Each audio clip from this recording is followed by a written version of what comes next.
આજની વાર્તા આપણને કોઈ અન્ય લાયક બને એના કરતાં આપણે તેને લાયક બનવાનો પ્રયત્ન કરવો. મિત્રો, આનો બીજો અર્થ એવો થાય કે કોઈ પણ માણસ સાથે આપણે કોઈ સંબંધ બાંધવાની વાત આવે, વ્યવસાયમાં જોડાવાની આવે, ત્યારે સામા માણસ છે એની ભૂલો કરતાં આપણે એની સાથે ગોઠવાઈ જવાનો પ્રયત્ન કરવો જોઈએ.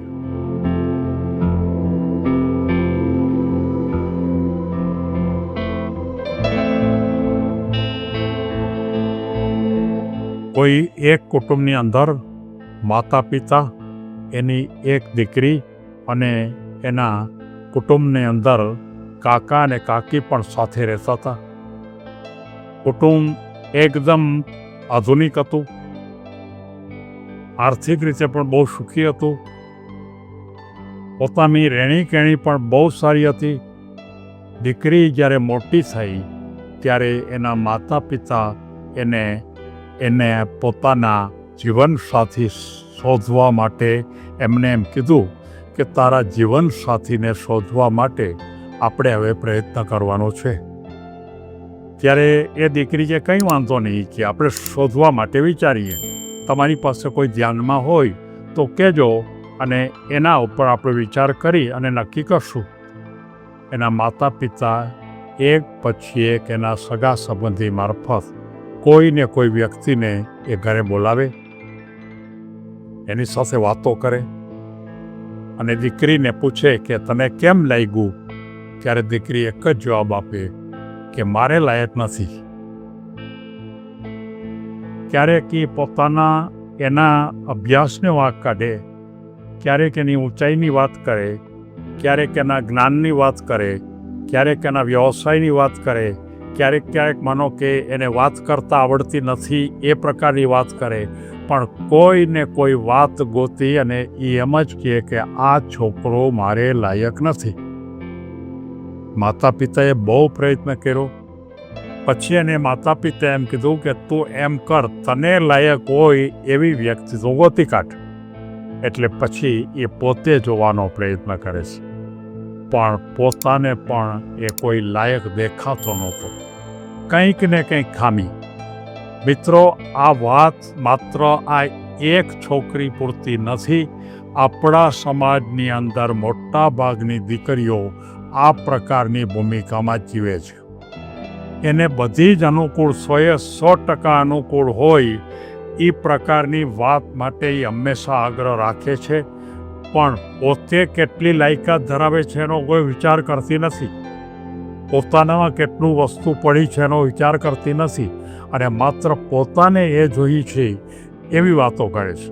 અને કેટલીક એવી વાતો કરે છે છોકરીને પસંદ કરતી વખતે કે કદાચ આપણે કલ્પના પણ ન કરી શકાય કે સમાજ આટલો બધો બદલાનો છે. કેટલીક દીકરીઓને એવું સાંભળવામાં આવે છે કે સગાઈ કરતી વખતે, જીવનસાથી પસંદ કરતી વખતે એ તપાસ કરે છે કે એના ઘર કેવડું છે, બેંક બેલેન્સ કેટલી છે, કેટલા વાહન છે, ઘરની અંદર પોતે કામ નહીં કરે એમ પહેલેથી જ કહી દે, મને કામ આવડતું જ નથી. અને આવા પ્રકારની માગણી કરી અને પછી એમ કહે છે કે જો આવી પરિસ્થિતિ હોય તો તમે કરો.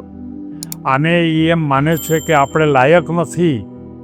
ખરેખર આ બધી જ બાબતો ખોટી બાબતો છે. એ જેને સમજાય છે એ દીકરી સુખી થાય છે. એટલે કે આમ ચાલતું હતું. એમાં એક દિવસે દીકરી ગામડાની અંદર એના દાદા દાદી રહેતા હતા, એને ઘરે જાય છે. દાદા દાદી એને પૂછે છે કે બેટા તે પસંદ કરી લીધો છોકરો? ત્યારે એ એમ કહે છે કે મારા લાયક મને કોઈ છોકરો મળતો નથી. મેં ઘણા બધા છોકરાઓ જોયા, પણ મારા લાયક મને મળતો નથી. ત્યારે એના દાદી એમ કહે છે કે મારે તારી સાથે વાત કરવી છે. એ એની સાથે વાત કરે છે. એને એમ કહે છે કે દીકરી, આ દુનિયામાં આપણને બરોબર 100% લાયક હોય એક બાબતની અંદર જો આપણને લાયક હોય એવો એક પણ છોકરો આ દુનિયામાં તને મળશે નહીં. પણ એક બીજો રસ્તો છે કે તારે ખરેખર એ છોકરાને લાયક બનવા માટેના પ્રયત્ન કર. તને જે છોકરો ગમ્યો છે, એ છોકરાને શું ગમે છે, એ લાયકાત તું પ્રાપ્ત કરવાનો પ્રયત્ન કર. અને તું જો એ લાયકાત કરીશ, એને જે ગમતું હશે એ પ્રમાણે જો તું કરીશ, તો જ તને જીવનસાથી મળશે. નહીંતર તું આ જીવન દાંપત્ય જીવન ભોગવી નહીં શક. દાદીએ કરેલી વાત એના મનમાં ઉતરી ગઈ. એને એમ થયું કે વાત સાચી છે અને એણે પોતે જીવનસાથી પસંદગી માટેનો રસ્તો બદલો કે એ સામી વ્યક્તિને પૂછે કે તમે કેવી વ્યક્તિ ઈચ્છો છો. તમે કોઈ પણ તમારા જીવનસાથીને તમે કેવા પ્રકારનું ઈચ્છો છો, અને એ પોતે નોંધી લે. અને જો એ છોકરો એને ગમતો હોય તો એ પ્રમાણે કરવા માટે ટ્રાય કરે. અને એમ કરતાં એને ખૂબ સારો છોકરો બે મળી જાય છે, લગ્ન કરે છે, સુખી થાય છે. અને જીવનની અંદર ખરેખર સાચું દાંપત્ય જીવન કયું કહેવાય, એનો સાચો લાભ, આનંદ એ જીવન પર લઈ શકે છે. મારે આજની તમામ દીકરીઓને કહેવાનું છે કે તમે તમારા જીવનસાથી પસંદ કરવાના છો, એમાં તમે તમારી રીતે લાયક બનવાનો પ્રયત્ન કરો. સામી વ્યક્તિ જે ઈચ્છે છે એ પ્રમાણે તમે જો લાયકાત પ્રાપ્ત કરશો, સામી વ્યક્તિ જો ઘરમાં તમારી પાસે કામ કરાવવા ન માગતા હોય તો તમે કામ નહીં કરો તો ચાલશે, પણ તમારે કામ કરવાની ત્યાં જરૂરિયાત હશે. અને હારોહાર તમને છોકરો ગમતો હશે તો કરી લો. ક્યાંક ને ક્યાંક બાંધછોડ કરવી પડશે. જીવનમાં જે લોકો બાંધછોડ કરતા શીખે છે એ જીવનની અંદર વધારે સારા સંબંધો બાંધી શકે છે.